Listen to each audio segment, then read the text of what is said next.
qu'il y a des livres, d'autres livres à part Orificorama, puis ceux de la Maison des Viscères dont on a parlé, mais des genres de collectifs ou des anthologies qui vous ont marqué pour les bonnes raisons ou parce que pour les mauvaises peut-être, mais disons, on peut y aller avec des coups de cœur si jamais vous en avez sous la main. Ah oui, volontiers. Bon, je vais en montrer quelques-uns là, parce que, bon, vous ne voyez pas autour de moi, mais j'ai des piles de livres. Bon, pour l'anecdote, alors ici, ça c'est un collectif Monstres et fantômes avec, je vois Vic applaudir et Jonathan le montre lui aussi. Ce sont 15 autrices qui ont écrit des nouvelles d'horreur et l'anecdote est que Stéphane Dompierre est venu au kiosque des Six Brumes acheter Orificorama parce qu'il savait qu'Orificorama était paru un peu de temps avant Monstres et fantômes qui, lui, pour sa part, a été publié en 2018. Donc, ça serait une recommandation. Il y a le deuxième tome qui s'intitule D'autres mondes, mais ici, on est plus dans la science-fiction, parfois science-fiction horrifique, mais Monstres et fantômes, là-dedans, il y a vraiment des pures nouvelles d'horreur. Celle de Fanny Demeul, elle est inoubliable avec une sorte d'oiseau carnassier. Ça donne quelque chose d'assez viscéral. Il y a des récits de fantômes là-dedans, donc Monstres et fantômes, ça serait une suggestion. Ici, j'ai la version censurée, puis j'étais vraiment déçue. Peut-être que Pierre-Luc, tu as la version non censurée de l'histoire. Donnez-moi 2 secondes, puis oui. OK, parfait. Je vais en parler pendant ce temps-là. Alors, un collectif qui a été dirigé par Claude Bolduc. Alors, si on pense à l'horreur au Québec, il faut nommer Claude Bolduc pour ses ambiances, pour sa manière de traiter le genre. Ici, c'est un collectif qui a dirigé donc La Maison Douleur et autres histoires de peur. Et pourquoi j'ai dit que c'est la version censurée, c'est comme Pierre-Luc va nous le montrer tout à l'heure. Il y avait, je vais faire disparaître la mienne, un bébé cloué sur la couverture à l'origine. On l'a vu un petit peu flou, mais justement... Ariane, est-ce que vous pouvez nous montrer les deux photos en même temps pour qu'on puisse comparer? Oui. OK. Donc, c'est vraiment à gauche de l'image, là. Oui. Oui, ici. Ouais. Donc, ceci, on a parlé tout à l'heure de Agonie. Je ne le rementionnerai pas. D'ailleurs, tantôt, Vic disait les gens sont parfois surpris de ce qu'on écrit. Mes parents sont très ouverts comme lecteurs en général, mais je ne leur ai jamais donné Agonie. Donc, confidence, on est en train de moi, c'est pas des confidences. Donc, c'est ça la frontière, parce que autrement, vous savez, comme autrice, je vais loin dans l'horreur et dans l'érotisme. Et puis, en général, mes parents me disent, comme par exemple avec Les cendres de Sedna, qui va vraiment loin dans ces deux aspects-là et qui est, en fin de compte, ma nouveauté, qui vient de sortir en poche. Eh bien, je recevais des commentaires de mes parents comme « Ah, oh, t'as tellement d'imagination! » Puis bon, mais bon, Agonie... Mais tu vas rire, mais moi, c'est sur Écorché. Écorché, je pense que c'est l'histoire dans laquelle je suis allé le plus loin, qui s'appelle Ce n'est pas un conte de fées, qui est une plongée dans l'esprit d'un psychopathe. Et il essaie d'introduire les contes de fées pour qu'ils développent une morale. Et bon. J'ai ma blonde qui est toujours ma première lectrice, puis qui me suit peu importe où je vais, puis elle dit qu'elle n'aime pas l'horreur, mais elle aime les livres d'horreur. C'est juste qu'elle n'aime pas l'idée de dire qu'elle aime l'horreur, mais à chaque fois qu'elle en lit un, elle aime ça.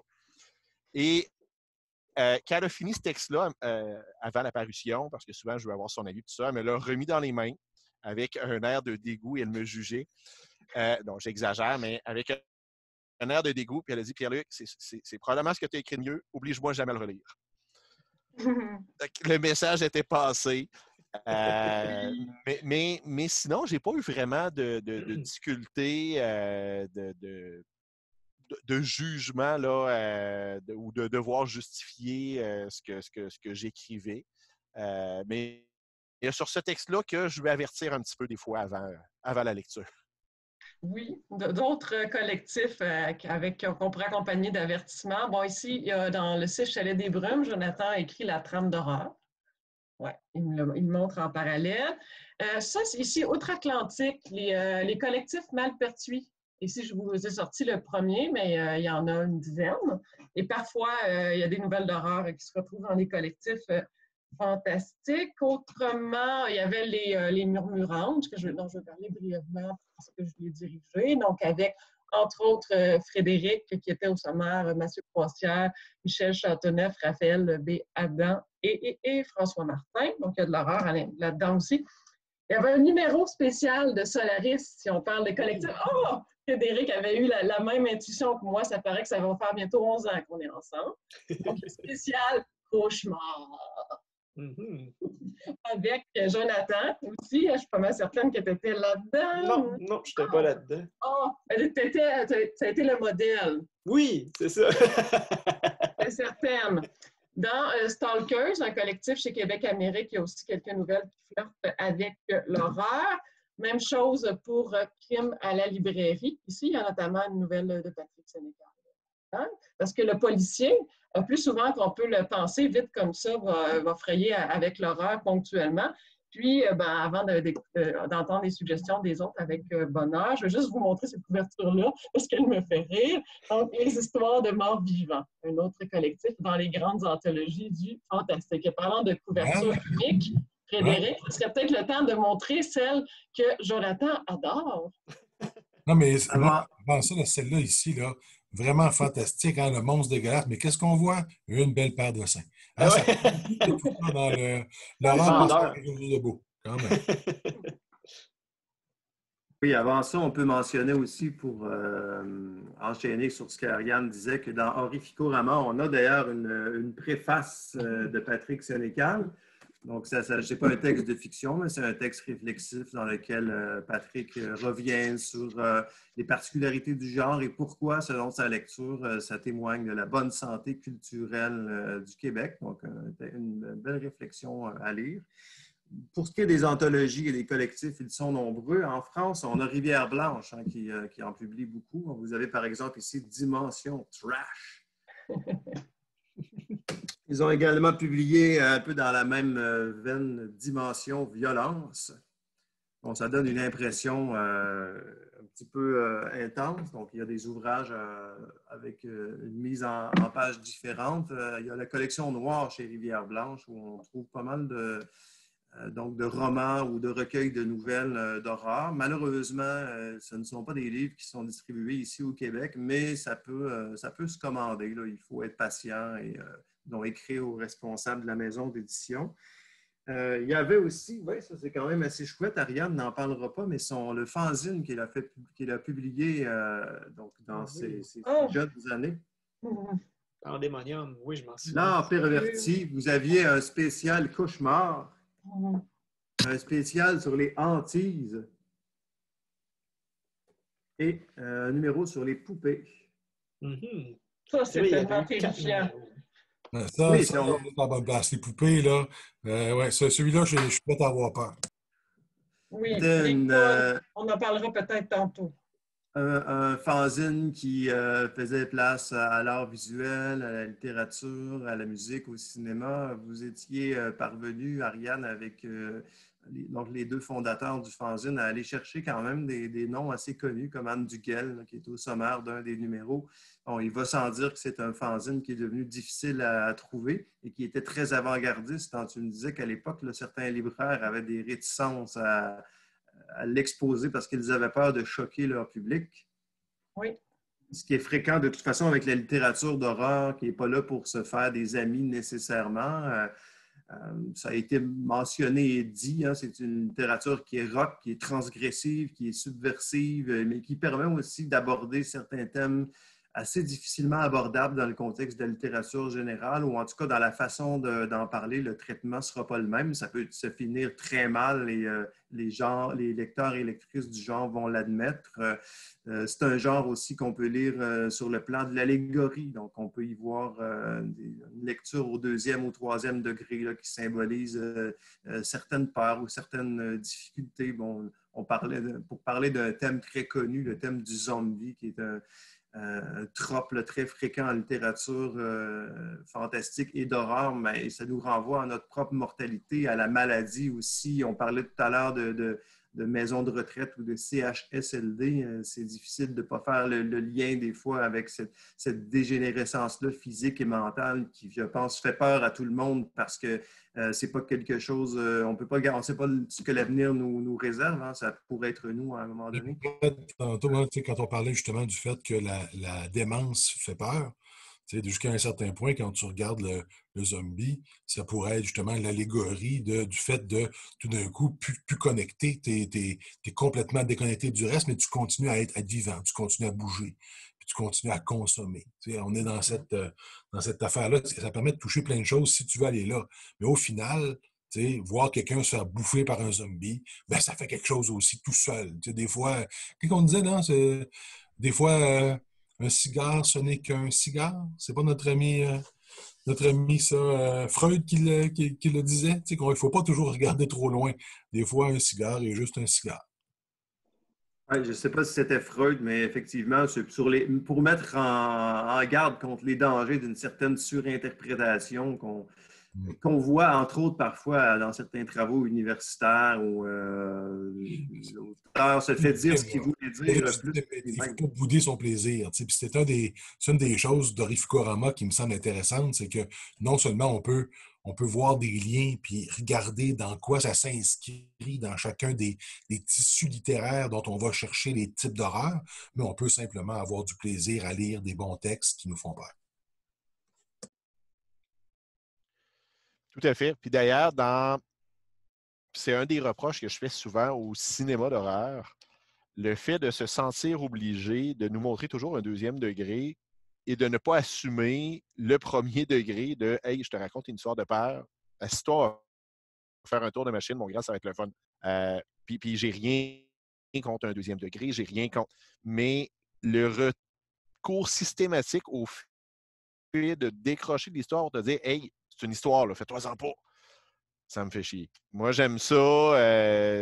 Puis j'aime une bonne histoire d'horreur qui va traiter de façon sérieuse la situation puis qui va me faire vivre des émotions au lieu de toujours me ramener dans ma tête où je vais décrocher.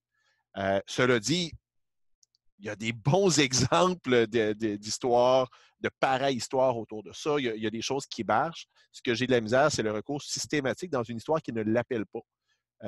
Puis ça, on le voit beaucoup dans le cinéma américain, dans le cinéma d'horreur des dernières années, où j'ai l'impression qu'on va rentrer dans l'autoréférentiel, qu'on va rentrer dans plein de choses, plutôt que « Hey, j'ai une bonne histoire à te raconter, viens, ça va être le fun. » Ben, ça va être le fun. Ça va être dégueulasse, mais ça va être le fun que ce soit dégueulasse. C'est ça. Ça te fait chier, mais au moins tu vas chier dans tes culottes. C'est ça. Hey, on parlait d'anthologie tantôt, puis ça m'a fait penser à un exemple qu'on sort rarement, parce que je ne suis pas sûr qu'il y a grand monde de notre génération ou plus jeunes qui ont pu l'avoir entre les mains. Ah oui, avec Jean Petitgrou. Oui, Jean Petitgrou, Jean Désy, Christiane Lahaye, Nando Michaud, Stanley Péan. Stanley Péan qui a d'ailleurs produit beaucoup d'excellents textes horrifiques. On le voit beaucoup moins dans nos genres, on le voit dans d'autres choses, mais qui, à une certaine époque, était un des piliers du genre au Québec. Christiane Lahaye, qui est très, très surprenante là-dedans, qui a probablement les textes les plus forts du recueil. Ils ont comme 2-3 textes chacun. Il y a quelque chose de vraiment le fun. Il y a Petite danse du macabré, qui était, beaucoup d'auteurs, je pense qu'il y avait belges, français et québécois. Et sauf erreur, attends, je vais vérifier, je ne sais pas si c'est dans celui-là qu'il y avait un texte de Jean Petitgrou aussi. Claude Bolduc a toujours eu le don de réussir à avoir des textes de Jean. Oui, au pays de l'enfance. Ah oui, donc, je me c'était souviens. juste deux. Oui, Claude Bolduc. Non, je vais juste faire une petite parenthèse ici avec Entre les bras des amants réunis, si vous aimez l'horreur, le fantastique. On l'a évoqué tout à l'heure, Claude Bolduc à découvrir. En parallèle, ce n'est pas un collectif, mais c'est un recueil de nouvelles de Claude Bolduc. Puis effectivement, on a beaucoup, on va peut-être rester avec les collectifs, là, mais sinon, pour les romans et les recueils, il y aurait énormément de suggestions. Ben, veux-tu rebondir là-dessus, Ariane, puis nous en faire quelques-uns? Ah, ben, je ne peux pas résister à ce moment-là. Avec plaisir. Là, ça va être parfait, on va passer à travers. C'est ça, je vais passer à travers mes piles. Alors, Histoire de cannibale de Frédéric Raymond, publié au 6 Brume, donc Histoire d'amour dévorante. Je vais avoir un bon rythme. Il y a La mémoire du lac de Joël Champetier, que j'ai lu 3 ou 4 fois. Je sais que Jonathan l'adore. Et c'est essentiellement un roman fantastique, mais c'est surprenant comment ça peut être horrifique, les images avec les hameçons. Donc, ça va quand même loin, c'est très subtil. Et puis, comme Joël Champetier était un orfèvre du style, il travaillait tout en finesse, eh bien, il nous fait vraiment sentir l'Abitibi, le lac, les mystères, l'épouvante. Autre autrice qui travaillait tout en subtilité, Esther Rochon. Il y a des images dans les chroniques infernales qui sont vraiment perturbantes, notamment avec les insectes. C'est pas juste ça parce que j'ai peur des insectes et des poupées, des clowns, en tout cas. Ça fonctionne bien. Dave Côté, il y a des nouvelles dans Né comme ça, publiées au Cibrum, qui sont très horrifiques. Dave comme ça, je ne me rappelle pas du titre de celle à laquelle je pense, mais il y a une sorte d'agrégat qui ramasse tout, le vivant, en lui. Je pense que c'est tout à la fois. Oui, il me semble que c'est celle-là. C'est celle-là, hein? Livre primé de Véronique Drouin dans la forêt. Rivière au cerf-blanc. Il y a des images là-dedans. Et puis, ça s'intéresse, vous savez, à un type d'art visuel qui n'est pas fréquent, que je trouve passionnant. C'est-à-dire que tu vas faire une installation dans la forêt et puis elle s'adresse juste au spectateur qui va passer par là. Mais ça peut être 2 chasseurs pendant toute la saison qui vont voir ton installation. Mais là, c'est des installations macabres avec des chevreuils. Donc bon, ça donne à quelque chose. Serena Gentilhomme, de l'autre côté de l'Atlantique, elle est moins ces dernières années, mais je suis sûre que Pierre-Luc en a dans sa collection. Alors, je ne les nommerai pas tous. Si vous ne connaissez pas ça, si vous voulez écouter, allez en mangeant, évidemment. Non. Le verre intérieur, c'est très intéressant. Peut-être que je reviendrai tantôt s'il nous reste du temps, mais je vais laisser les autres faire des sujets.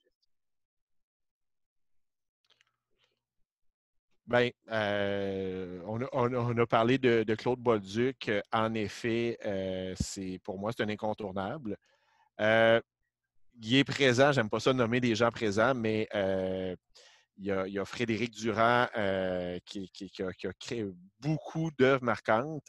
Moi, j'avais particulièrement aimé le recueil de nouvelles qui avait paru chez Vent d'Ouest. Le titre m'échappe. Je n'avais pas préparé mes piles, moi, comme Ariane. C'est À l'intention des ondes. À l'intention des ondes. C'est le milieu de Vent d'Ouest. Tout à fait. Que j'avais beaucoup aimé. Il y a Le Rendez-vous des courtisans glacés qui a été réédité au 6 Brume. Pas Pierre-Luc, mais si on fait le calcul, là, 2008, Vent d'Ouest, ça fait 11 ans qu'ils sont ensemble. C'est juste l'année d'avant. Il y a peut-être quelque chose, là. Quelque chose qui se produit dans cette affaire-là. Il faudrait vérifier. Oui, et puis vous pouvez d'ailleurs, on a hâte, inévitablement, alors, dans La nuit soupire quand elle s'arrête, on tient aussi des scènes horrifiques. Le personnage principal s'appelle Ariane. Et moi, j'ai été séduite par Frédéric et son écriture en lisant ce roman-là, qu'il a écrit avant de me connaître. Peu de temps après, j'ai commencé à correspondre avec lui, puis c'est très romantique. Et puis ensuite, on a formé un couple. Mais comme les années sont très proches l'une des autres, et on pourrait très bien penser que le personnage s'appelle Ariane à cause de notre relation. Mais vraiment, c'est un hasard. Et un de ces beaux hasards. En plus, c'est Ariane bien orthographiée. Ce qui est drôle, c'est que dans la première version, le personnage s'appelait Pierre-Luc. J'ai commencé à correspondre avec Frédéric à ce moment-là. C'était très romantique. Oh, tu vois, on était en compétition, Pierre-Luc, mais je ne veux pas tourner le fer dans la plaie. Désolé, non, mais Pierre-Luc mourrait rapidement, c'est pas grave. De façon assez horrible, d'ailleurs. Non, c'est ça. Du côté québécois, on a vraiment plusieurs auteurs qui ont fait des choses le fun. Puis ça vaut la peine là, d'explorer. Puis c'est un peu l'avantage d'arriver avec Horrificorama, de faire le lien là-dessus, c'est que ça permet de découvrir différentes voies. Et après ça, d'aller voir des livres qui ont fait, dont certains dans le genre horrifique, et de pouvoir poursuivre l'exploration. Tout à fait. Absolument. D'autres suggestions? Sinon, je vais en montrer un bon au Québec. Donc, Zora, un conte cruel de Philippe Arsenault aussi, avec des scènes d'horreur qui vont assez loin. Notamment, il y a un tripier. On est dans une sorte de forêt qui n'existe pas, quoique, en Finlande. Et puis, il se retrouve avec le personnage de Zora. On la suit un petit peu tout le long de son existence assez malchanceuse. C'est une sorte de récit de fantaisie avec de l'horreur. Il y a ça également. Aussi, lorsqu'on parle d'horreur, puis ça peut être intéressant aussi, j'aimerais ça vous entendre là-dessus. Bon, alors il y a l'horreur avec la créature intériorisée à la troupe 52, donc avec l'espèce de ver parasite qui dévore, mais il y a aussi l'horreur psychologique à la Jack Ketchum, qui s'inspire ici de faits tragiques qui se sont réellement produits. Et lorsqu'on me demande de nommer des auteurs d'horreur, qui réussissent vraiment à nous bouleverser. J'ai de la difficulté à ne pas nommer dans mon top 5 Jack Ketchum. Est-ce que vous l'avez lu? Oui. Moi, c'est le livre qui m'a traumatisé le plus, que j'ai lu à l'âge adulte. Parce que, pour moi, il y a quelque chose de relié à l'adolescence, à mon rapport à l'horreur, où j'étais plus impressionnable que je peux l'être maintenant. Je l'avais moins lu aussi. Puis, mais Jack Ketchum, je l'ai lu adulte. Et je ne pouvais pas m'arrêter de lire. Et en même temps, il y a une partie de moi qui disait, je ne peux pas croire que tu lis ça. Il y a quelque chose de très perturbant, très dérangeant dans ce livre-là. Oui. Oh, absolument. Je sais que Frédéric partage cet avis-là. Il l'a lu aussi. Dans ce qu'il fait en général, hein, c'est parce que c'est très difficile d'expliquer. On parlait par exemple, là, juste pour revenir sur le slasher, où en principe, c'est toujours le même moule. Mais comment ça se fait qu'il y en a des bons et des mauvais, là? C'est quand même curieux parce que c'est la même structure. Bon, il y a une question d'esthétique, la façon de présenter ça, de montage, de rythme, de musique. On dit des fois que le tout dépasse la somme des parties. Ça en est une bonne illustration. Dans le cas de Jack Ketchum, effectivement, ça pourrait être au départ, parce qu'il s'est basé sur une chronique criminelle là, qui est arrivée aux États-Unis dans les années 50 ou 60. Donc, il s'est basé sur une histoire vraie.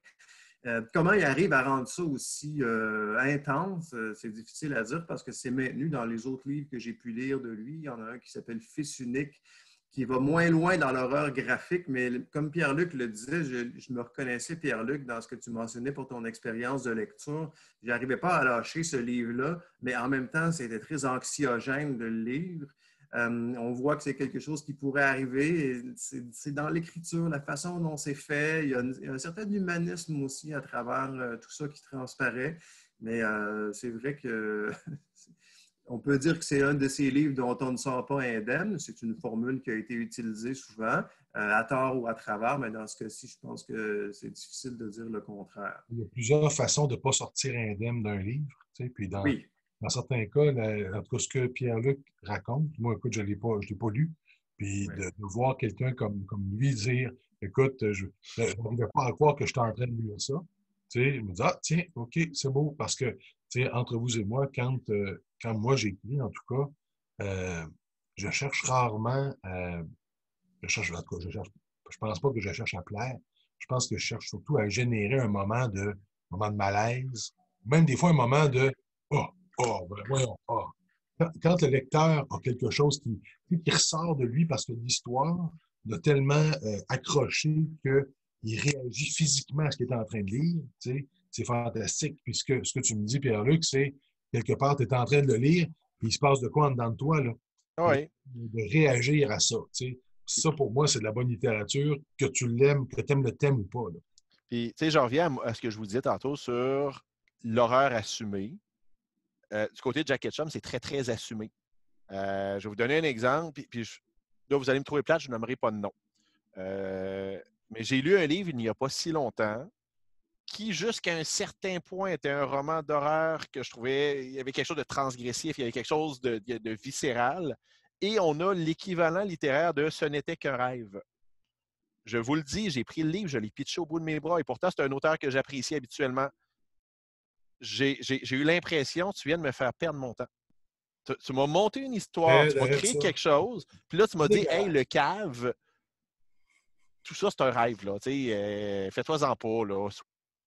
Sois pas dérangé, dors bien cette nuit. » Ça, si tu veux m'insulter personnellement, va là-dedans. Tu m'avais créé quelque chose, tu m'as gardé dans la laine pendant 300 pages et là, en 20 pages, tu viens de détruire ça. Je vous dis, j'ai physiquement lancé le livre. Oui, ça se comprend, ce genre de finale-là. Il y a un autre cas aussi qui fait presque le même effet que ce n'était qu'un rêve. C'est deux personnes qui se réveillent dans le corps de l'autre. Oh. Bon, il y a peut-être un moyen là, de faire un bon film ou livre avec ce concept-là, mais j'attends. Non, c'est ça. Écoute, moi, je pense que la seule fois où j'ai apprécié ça, la question, à part les jokes là, où tu as un jeune garçon qui est dans le corps de l'autre, puis c'est pas une affaire d'horreur, c'est plus un film d'ado, là. C'est quand, je pense que c'est dans la série télévisuelle, voyons, c'est Horreur 404? Comment on l'appelle déjà, cette affaire-là? Erreur 404. Erreur 404, c'est ça. Bon, puis mais il faut que ce soit très court. Pour moi, il faut que ça. Tu sais, puis dans ce cas-là, je pense qu'on utilisait la question du vol de l'identité sur les médias sociaux pour générer une espèce de mix entre deux individus avec une espèce de panique dedans. Très, très court. Si c'est court, pour moi, je suis capable de faire Ah, OK, d'accord. Mais quand c'est long, écoute, Ouais. ça fait mal.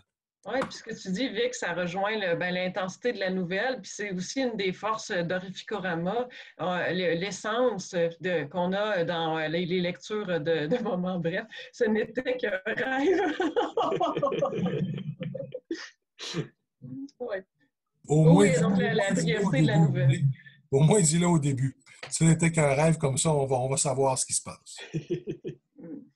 En fait, ce n'était qu'un rêve, c'est une nouvelle de Michel Pagel où, à cause de son exaspération, de ces finales insatisfaisantes-là, il s'est amusé à jouer là-dessus, mais dans un format court. C'est une toute petite nouvelle où il joue avec ça tout le long. Donc, c'est un exercice de style quand même sympathique d'un auteur méconnu, hein, par ailleurs, Michel Pagel, qui est un traducteur et écrivain français de talent qui mérite d'être connu. D'ailleurs, c'est un des auteurs que j'apprécie autant en ces comédies inhumaines que j'ai suivies, mais je trouve aussi efficace en fantasy, je trouve aussi efficace en science-fiction. C'est vraiment un auteur qui fait partie de... Est-ce que ce serait un de mes auteurs préférés? Je ne sais pas, mais immanquablement, quand j'ai un de ses livres sur ma pile de livres à lire, c'est un auteur que je prends plaisir à lire et qui va se retrouver sur le dessus. Fait que je suis vraiment content que tu aies sorti un de ses livres. C'est venu à brûle-pourpoint avec ce qu'on avait. J'ai ma petite pile de livres amusants, moi aussi, comme Ariane. Ah, Ariane, qu'est-ce qui s'en vient? Oh. La pentalogie de Maïk Végard, 5 romans très, très étonnants que j'ai lus avec beaucoup de fascination au cours des dernières années. Ça faisait longtemps que je n'ai pas lu quelque chose d'aussi surprenant. Ça n'a pas été réédité vraiment. Pourtant, ça vaut la peine d'être lu. C'est très, très curieux, d'horreur scientifique. Donc, toi, tu te spécialises dans les propositions que les gens qui nous écoutent ne pourront pas trouver, là, si je comprends bien. Ouais, pas forcément, mais des fois, ça peut être quand même amusant, effectivement. J'en ai quelques-uns, quelques incunables bizarres, comme Labrador de combat. On a également des traductions de Paul Pitalien qui étaient sorties dans une collection qui s'appelait Les Aventures de Dracula. Vous avez le tome 1 ici, Terreur au château, et pourtant Dracula est dans aucun des épisodes. Ça a été, il y a eu toute une production de romans d'horreur en Italie dans les années 70. Oui, ça, mais là, tu es dans autre chose, Ariane. Ça, on pourra les voir après.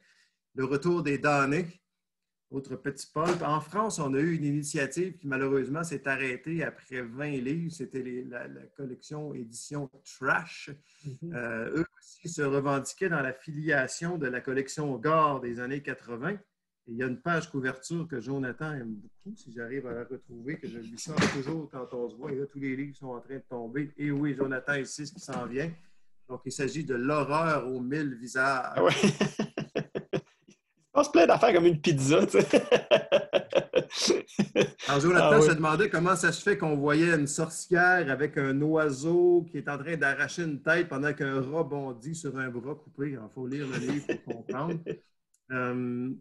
Il y avait eu aussi une collection éphémère qui a été publiée chez Patrick Siri, qui est un ancien directeur au Fleuve Noir, qui qui s'appelait la collection Maniaque. Ici, vous avez les parasites de la haine. J'ai pris la page couverture la plus présentable. Et il existe plein de petites maisons d'édition comme ça, éphémères, qui ne sont pas toujours frontalement destinées à l'horreur. On a ici les érotiques de Gérard de Villiers, L'île aux sadiques. On avait également, un peu dans le même thème, les sadiques chez un éditeur qui s'appelle Rien, en fait, il n'y a pas d'édition. Il y avait aussi la collection Héroscope, le parc aux fêtes rouges de Anselme Donu. Quelques bizarreries comme ça que j'aime bien consulter. J'en ai une, Jonathan, pour toi qui devrait te faire rigoler dans le fleuve noir toujours. La cervelle contre les murs. Oui, avec la tête d'un Reanimator. Oui, c'est ça. Je me demandais si tu allais le reconnaître. Donc, ça arrive souvent qu'on recoupe comme ça des affiches de films. L'éditeur français le plus censuré pour atteinte aux bonnes mœurs, là, que ce soit violence ou érotisme, c'est Elvie France. Vous avez ici de là la mort, où on reconnaît une affiche de film espagnol des années 70. C'est l'affiche du film L'ombre de loup-garou avec Paul Naschy. Donc, c'est un éditeur comme ça qui se spécialisait dans les BD transgressives et voilà. Et Frédéric a sélectionné les couvertures pas très transgressives parce que franchement, ça peut aller très loin. Je ne sais pas si tu en as un échantillon qui est un peu moins poli dans ta pile. Non, par contre, j'aurais ça ici à recommander pour les amateurs d'horreur extrême. L'écho des suppliciés de Joël Houssin, qui est un auteur surtout connu pour ses polars et ses romans de science-fiction. On a ça aussi que ça va quand même loin. Donc, pendant une tempête dans une station de ski, des forces surnaturelles se déchaînent. En 150 pages, ça va vite et ça va loin. Et le plus drôle, c'est que Joël Houssin écrivait ça à la plage avec les pieds dans le sable, entouré de vacanciers. Et il envoyait par fax, je pense, parce que c'est dans les années 80, les chapitres à son éditeur qui l'encourageait à aller de plus en plus loin. Mais le tout était vraiment écrit dans un contexte qui était totalement différent de l'ambiance qu'on a quand on lit son roman. Lui, il vivait les bronzés, puis il était en train de faire carnage dans ben, je ne sais pas si ça vous fait ça, vous autres, mais moi, mes idées les plus horribles, puis mes développements les plus horribles, ça se passe les journées où ça va le mieux. Ça se passe pas nécessairement les pieds sur la plage, là, je déteste le sable, mais puis c'est pas Vic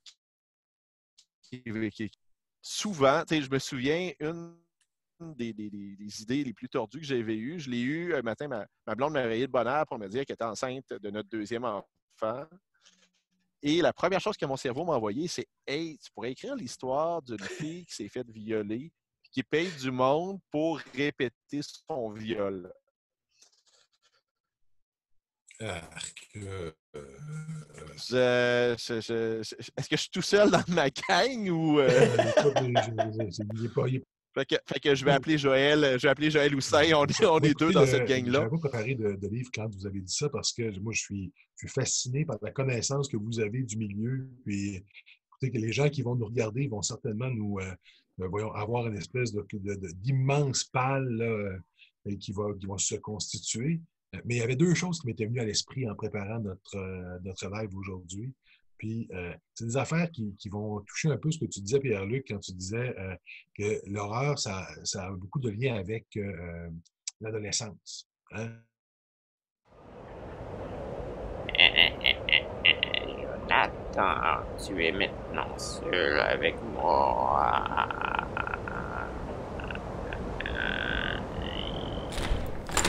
C'est bien sûr dans les classiques. J'avais lu Frankenstein, puis j'avais lu directement Dracula de Bram Stoker. Je l'ai fait bien sûr en anglais et en français. J'ai fait les deux, là, j'ai voulu le voir. Mais Alexandre Dumas m'avait surpris. Puis au tout début, moi, j'avais commencé, je suis rentré dans la lecture par Alexandre Dumas. Une vieille collection avec les Trois Mousquetaires, puis je me rends compte là, tout petit que je sais c'est quoi cette affaire-là, puis je commence à lire ça.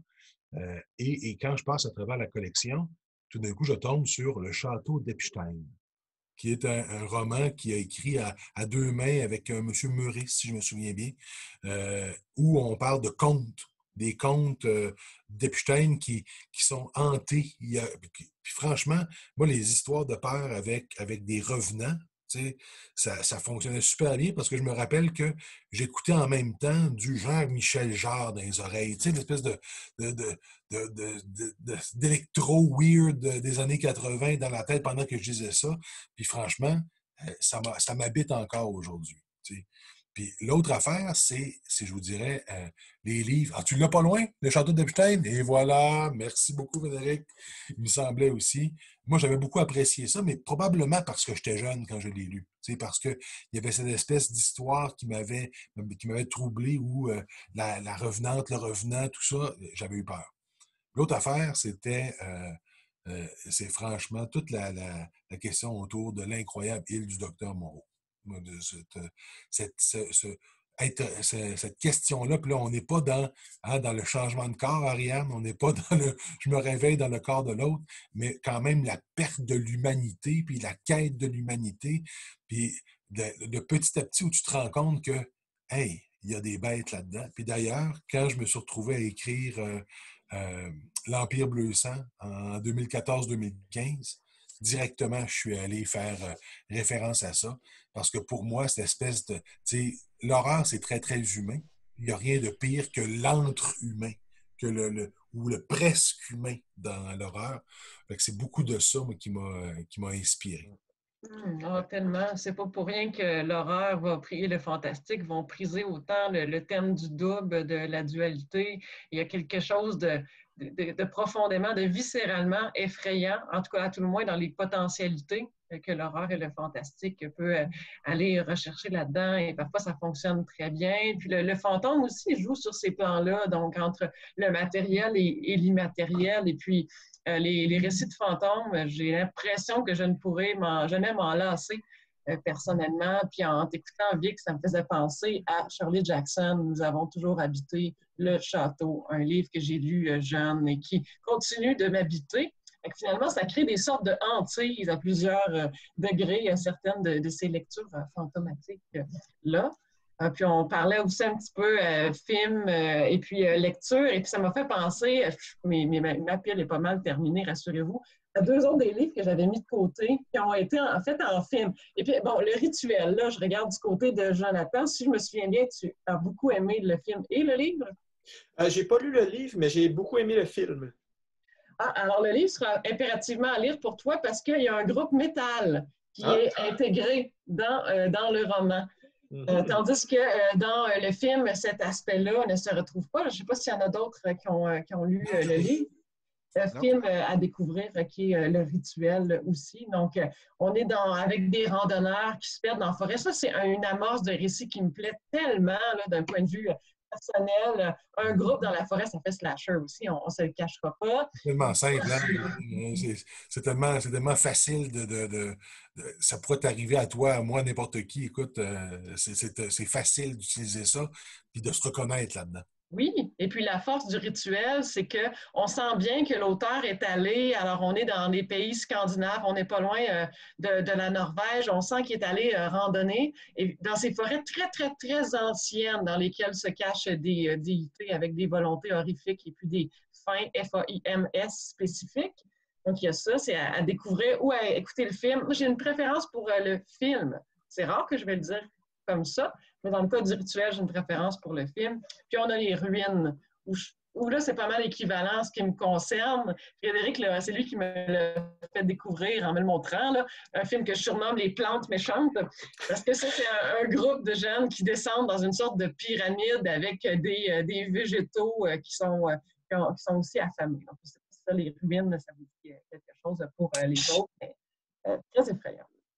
On peut ajouter un petit commentaire aussi par rapport à ce que Vic nous mentionnait et Pierre-Luc sur l'adolescence dans cet ouvrage qui s'appelle Le Fantastique religieux et l'adolescence qui est paru chez Fides. Bon, le titre laisse sous-entendre qu'on a un biais très idéologique, mais en réalité, c'est quand même assez neutre. Et on aborde là-dedans la question du satanisme, de la magie des adolescents, du paranormal et les jeunes, les genres du fantastique. Donc, un chouette petit ouvrage à découvrir.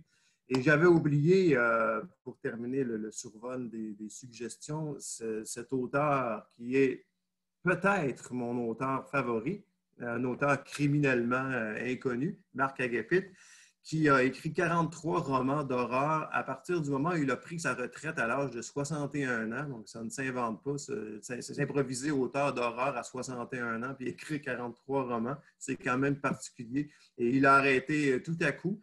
Donc, un auteur d'une modernité très étonnante, avec une écriture qui ressemble à personne d'autre non plus. Sa façon de raconter et de bâtir ses intrigues labyrinthiques est très surprenante. Malheureusement, un auteur pas très réédité. Ah, OK. Encore mon tabarnouche. À quelle époque est-ce qu'il écrit, Marc Agapit? Oui, ça a été écrit... Ça ressemble aux années 80 ou aux années 70? Ça a été écrit entre 1958 et 1974. Hein, pour écrire 43 romans, ça prend quand même un certain délai. Il y a quand même quelques-uns de ces titres qui ont été réédités. Ariane avait une réédition notamment. Il y a eu aussi, dans les années 90, ça doit se trouver encore d'ailleurs, un recueil qui contenait 4 de ces romans. Bon, page couverture un peu douteuse, là. La bête immonde, où on trouvait quatre bons romans de cet auteur. Regardez. Non, franchement, là, vous êtes fantastique. Je suis vraiment là, moi je suis soufflé par terre. Mais, tu sais, on parlait de l'adolescence tout à l'heure. Moi, je parlais avec des amis dernièrement qui me racontaient qu'ils lisaient Les Frissons, les chairs de poule à l'adolescence. Moi, je lisais Stephen King. Ouais, moi aussi. Et j'ai réalisé que j'en ai pas lu pendant à peu près 15 ans parce que dans ma tête à moi, c'était des romans d'adolescents. Je l'ai redécouvert dernièrement, que je l'ai relu, mais je me souviens encore le moment, le livre Ça, qui est un classique que tout le monde connaît, mais c'est pas quand je l'ai lu. C'est quand je me suis fait raconter autour du feu dans un feu de camp. Je devais avoir 10 ans à peu près. C'était un camp de jour. Je peux vous dire, il n'y a aucun jeune qui est allé tout seul faire pipi ce soir-là. Parce que là, on dormait sous une tente. Je ne sais pas si je dois remercier. Je me souviens après ça, pendant au moins 2 ans, j'allais régulièrement à la librairie, regarder le livre, puis juste le regarder, juste lire le 4e de la couverture. Je disais, OK, non, je ne suis pas prêt à lire ça. Je ne suis pas prêt à lire ça. Et quand je l'ai lu, je suis pas sûr que j'aurais le même effet maintenant. En fait, Nathan, je suis de retour. Tu es maintenant seul avec moi. L'écris-tu pour moi, Jonathan? Tu l'écris. C'est ça.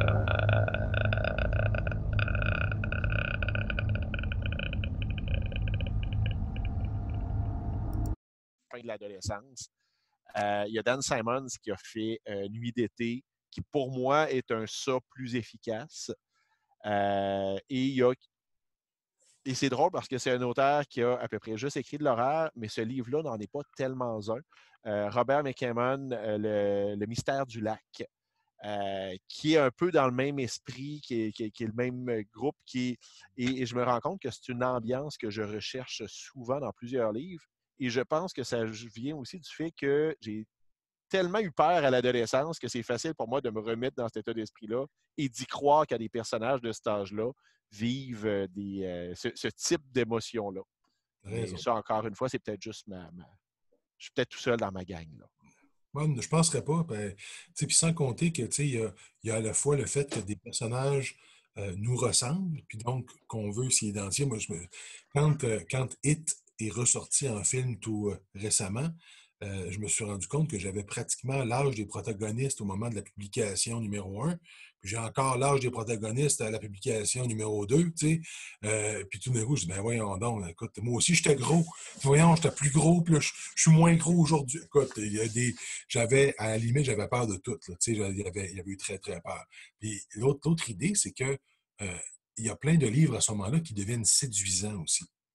Dans la fin de l'adolescence, j'avais bien sûr lu toutes les Anne Rice, avec la chronique des vampires, puis bien sûr les momies, et ainsi de suite. Puis là, on est vraiment dans l'espèce d'horreur désirable. Hein, l'horreur où on se dit, on pourrait-tu l'être nous aussi? Est-ce qu'on pourrait le devenir? Tu es comme à cheval entre quelque chose de complètement répréhensible, de devenir un vampire, bouffer du monde, puis de l'autre côté, être immortel. qu'est-ce que ça fait? Écoute, il y avait dans ça toute une espèce de... Suffisamment pour dire qu'à un moment donné, je me suis dit, il faudrait surtout pas que j'en rencontre un. Parce que ma vie est très claire à partir du moment où tout ça n'existe pas. Si jamais il fallait que je commence à y croire, tu sais, les esprits frappeurs là, qui rouvrent les portes, et moi, j'ai jamais vécu ça. OK? S'il fallait que je vive ça, je peux vous dire que je ne sais pas comment je ferais pour penser à autre chose que ça.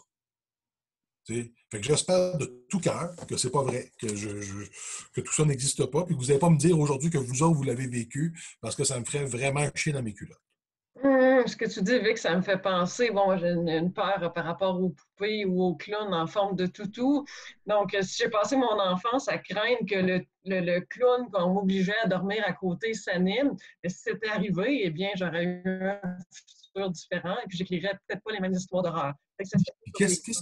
Pourquoi est-ce qu'il y a un pantin derrière toi, d'abord? C'est pour essayer, mais c'est parce qu'il m'oblige à être là. Non, Okay, là, c'est lui qui dicte tes histoires à Ariane. Ah, voilà, Oui, voilà. pour lui, il ne bougeait pas depuis, vous le voyez? Le mot intérieur que tu as ressorti. Il ne bougeait là. pas depuis 1 heure et quelques, mais là, il va recommencer maintenant que vous l'avez interpellé. Oui. Tu vois, puis à la limite, entre toi et moi, là, Toy Story, ça pourrait être une histoire terrible. C'est terrible. À ce moment-là, pendant qu'on est hors montage, eh bien, il y a la collection Apocalypse, je vais juste la montrer, ça aussi, c'est drôle. Ah, mon Dieu! C'est de la science-fiction post-nuke. Tu peux même garder ça, là, tu peux tuer des noirs avec ça, là, regarde ça. Tu te donnes le droit, ça première couverture. Regarde ça. Et voilà. Oui, ça aussi. Ah non, il y en a plein. C'est une collection de 5 tomes. Jonathan! Ouais. Les artères et une portion d'œsophage pendaient du cou sectionné et formaient une masse grouillante dans les pompes de Black Hands. 4e de couverture. Mais dis-moi donc, lorsque tu le lis, là, as-tu vraiment du fun ou est-ce que c'est parodique? Ça, c'est parodique. Okay. Ouais, je pense que c'est pas à lire au premier degré. En tout cas, je ne l'ai pas senti au premier degré. Là. On n'est pas avec Jacques Ketchum où j'étais « Oh mon Dieu! » Bon. Non, c'est quand même plus parodique. Je ne sais pas à quel point c'est volontaire, là, mais bon. Michel Pagel est un des auteurs sous pseudonyme de cette série-là, puis il me disait qu'il avait écrit sans être très sérieux. Ben, c'est sûr que dans sa période Fleuve Noir, il y a du meilleur et du pire. J'ai lu dernièrement, il avait comme écrit une espèce d'Indiana Jones, je ne me souviens plus le nom du personnage, c'est matiné un peu de fantastique. Puis, honnêtement, c'est un auteur que j'adore, là, mais ça a été difficile à lire. Puis avec, le personnage n'était pas Idaho Smith? Non. Ariane, c'est maintenant ton tour, viens me rejoindre. Mais. OK, non. Non, c'était pas à ce point-là. Mais honnêtement, avec le personnage qui flirte avec la pédophilie. Come on! C'est pas moi! C'était une époque de livres de commande aussi. Là. OK. Non, mais il fallait produire vite aussi. C'était leur métier. Là. Ils vivaient de ça. Parce qu'ils ne voulaient pas faire du 9 à 5. Il y a été une époque où les tirages du Fleuve Noir étaient vraiment plus élevés que ce que c'était maintenant, mais effectivement, je ne vais pas parler de littérature alimentaire forcément, mais certains des projets étaient écrits plus vite que d'autres. Il écrit quand même sous pseudonyme, hein, Michel Pagel, sous le pseudonyme de Félix Chapelle aussi. Oui, j'en ai quelques-uns. Et chez Rivière-Blanche, il y a une série sous le pseudonyme de Pierre-Alexis Orloff. Les aventures de Pantera, donc il continue encore à en faire. Là, c'est des pastiches de romans feuilletons. Ça, je ne l'ai pas lu. Je le connais, je ne l'ai pas lu. Mais c'est ça. Mais j'avais été déçu. Honnêtement, là, son style Indiana Jones, ça a quand même été OK. L'histoire. Une fois de temps en temps, ça peut être l'inverse aussi. Hein. Tu vas avoir quelque chose, entre guillemets, d'alimentaire. Puis ce qui ressort, c'est finalement quelque chose de super bon, digestif, sans faire de blagues avec alimentaire, là, mais ça pourrait être super intéressant. La période, justement, de la collection Gore, j'en ai quelques-uns à la maison. la plupart des traductions étaient très mauvaises parce qu'elles étaient charcutées. Entre autres, Jack Ketchum, je pense qu'il y en a un ou deux là-bas, mais il y a deux. Mais il y a tellement de passages coupés que tu sens dans la lecture. C'est pas juste qu'ils ont... Puis c'est pas un auteur. Stephen King, à la limite, tu viendrais le dégraisser. Puis un lecteur qui ne connaît pas l'œuvre originale ne ferait pas « Ah, il manque du stock ». Jack Ketchum, c'en est pas un qui a tellement de gras. Là. Il est pas mal dans le cœur du sujet tout le long. Fait que quand tu commences à couper comme il faisait à l'époque pour faire rentrer le texte dans le bon format, j'ai apprécié plus les textes originaux français dans la collection que les traductions. Jonathan, interromps-nous, là, c'est le temps. Oui, je vous interromps. Ouais, on va faire une petite finale, mettons en quelques phrases. Pourquoi un lecteur ou lectrice qui aime l'horreur devrait lire Orificorama selon vous? Parce que je vais tous vous tuer.